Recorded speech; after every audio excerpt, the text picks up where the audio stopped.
tu as cette sensation sourde au fond de toi. Une sorte de brouillard mental où tu sais que tu devrais faire des choses, mais quelque chose bloque. Tu te dis qu'il te manque de la motivation, de la discipline. Mais en réalité, le problème est ailleurs. Tu connais ce moment. Tu es assis devant ton ordinateur, une tâche importante à faire.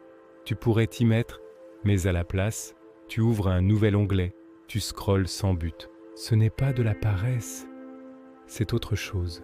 C'est comme si une force invisible te retenait. Ou encore, tu as une conversation importante à avoir avec quelqu'un. Tu repousses, tu attends le bon moment. Tu te dis que tu manques de courage, alors qu'en fait, ton esprit est en train de gérer une menace qu'il ne sait pas nommer. Dans ces moments, on se sent coupable, on se traite de procrastinateur. On essaie de se motiver à grands coups de « allez, bouge-toi ». Mais la vérité, c'est que ce combat est perdu d'avance. Il y a un mécanisme silencieux, bien plus profond, qui est à l'œuvre. Une tension interne qui nous paralyse, et tant qu'on ne la comprend pas, on ne peut pas la résoudre. Pour comprendre ce qui se passe, il faut regarder du côté de ce qu'on appelle les neurosciences affectives, notamment les travaux d'Antonio Damasio. Il a montré que nos décisions ne sont presque jamais purement logiques. Elles sont guidées par des marqueurs somatiques, des signaux émotionnels que notre corps envoie à notre cerveau. Quand tu es face à une tâche et que tu ressens ce blocage, ce n'est pas ta volonté qui flanche, c'est ton corps qui envoie un signal d'alerte. Il te dit « Attention, cette situation est floue, potentiellement risquée ». Un autre concept clé est celui du cerveau prédictif. Notre cerveau passe son temps à essayer de deviner ce qui va se passer pour économiser de l'énergie. Quand une situation est trop incertaine, il ne peut pas faire de prédiction claire. Ce manque de clarté est perçu comme une erreur, une menace. Le blocage que tu ressens, c'est ton cerveau qui freine pour éviter de gaspiller de l'énergie dans une direction inconnue. Ce n'est pas un manque de motivation, c'est un excès d'incertitude. Prenons 3 exemples concrets. Premier cas, tu dois répondre à un email important. Tu le lis, tu le relis, mais tu n'écris rien. Tu te dis « je le ferai plus tard ». Le vrai problème, ce n'est pas la difficulté d'écrire, c'est que tu ne sais pas exactement quel ton adopter, comment la personne va réagir, ce que cet email implique pour la suite. Ton cerveau n'a pas assez d'informations pour prédire l'issue. Le flou crée une résistance. Deuxième situation, tu veux te mettre au sport, tu as l'abonnement, les vêtements, mais chaque soir tu trouves une excuse. Tu penses que tu es paresseux. En réalité, le projet est trop vague. Faire du sport, ça ne veut rien dire pour ton cerveau. Quel sport?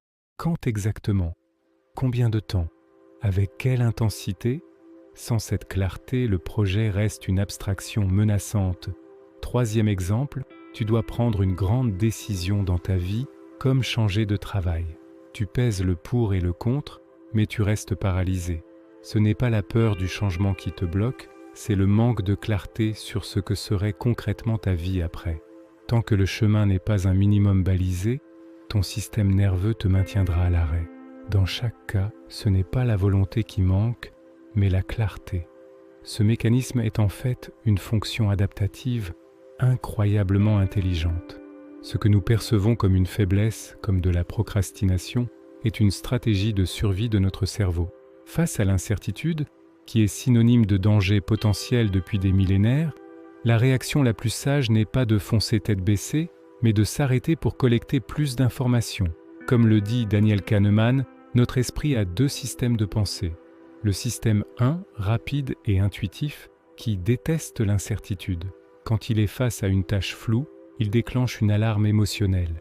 Le système 2, lent et logique, pourrait analyser la situation, mais il consomme énormément d'énergie. Alors, le cerveau choisit la solution la plus économique. Éviter. La tension que tu ressens au début, ce brouillard mental, c'est simplement le signal que ton système 1 a détecté un manque de clarté. Il te protège. Chercher la motivation, c'est essayer de forcer le système 1 à ignorer son propre signal d'alarme. C'est une lutte épuisante et inutile. La solution, c'est de donner au système 1 ce dont il a besoin, de la clarté. Alors, comment on fait concrètement? Il ne s'agit pas de trouver la motivation, mais de créer de la clarté. Première piste, définir la prochaine action physique. Pour cet email qui traîne, La prochaine action n'est pas répondre, mais ouvrir un document et écrire la première phrase. Bonjour X. C'est concret, non menaçant. Pour le sport, c'est demain à 18 h. Mettre mes chaussures de course et sortir marcher 15 minutes. L'objectif est si petit qu'il ne déclenche pas d'alarme. Deuxième piste, externaliser ses pensées. Prends une feuille de papier et écris tout ce qui te passe par la tête concernant la tâche, sans filtre, sans jugement. Le simple fait de sortir le chaos de ta tête pour le mettre sur papier crée une distance et permet de voir les choses plus clairement. Troisième piste, poser la question « À quoi ressemblerait la réussite ?» Au lieu de te concentrer sur l'obstacle, visualise le résultat final de manière très concrète. Pour la conversation difficile, imagine la sensation de soulagement une fois qu'elle sera terminée. Ça donne à ton cerveau une destination claire, ce qui réduit la perception de menace. L'idée n'est pas de se forcer, mais de clarifier pour que l'action devienne naturelle. Finalement, tout s'éclaire. Cette sensation de blocage, ce sentiment de culpabilité, ce n'était pas un défaut de ta personnalité ou un manque de volonté. C'était un message de ton système nerveux qui te disait simplement « Je ne comprends pas bien où l'on va, c'est trop flou pour moi ». En essayant de te motiver, tu criais sur le messager sans écouter le message. Maintenant, tu as un nouveau cadre de lecture. Ce brouillard n'est plus un mur, c'est un signal, un appel à la clarté. Au lieu de chercher une force extérieure appelée motivation, tu peux cultiver une compétence intérieure, celle de clarifier tes intentions, de découper l'incertitude en petites étapes concrètes et de rassurer ton propre système. La clarté ne pousse pas, elle attire. Elle ne force pas, elle permet. Et c'est infiniment plus puissant et plus apaisant que de passer sa vie à se battre contre soi-même. Merci d'avoir regardé. Si cette vidéo t'a apporté un peu de clarté, pense à t'abonner pour ne pas manquer les prochaines. À bientôt.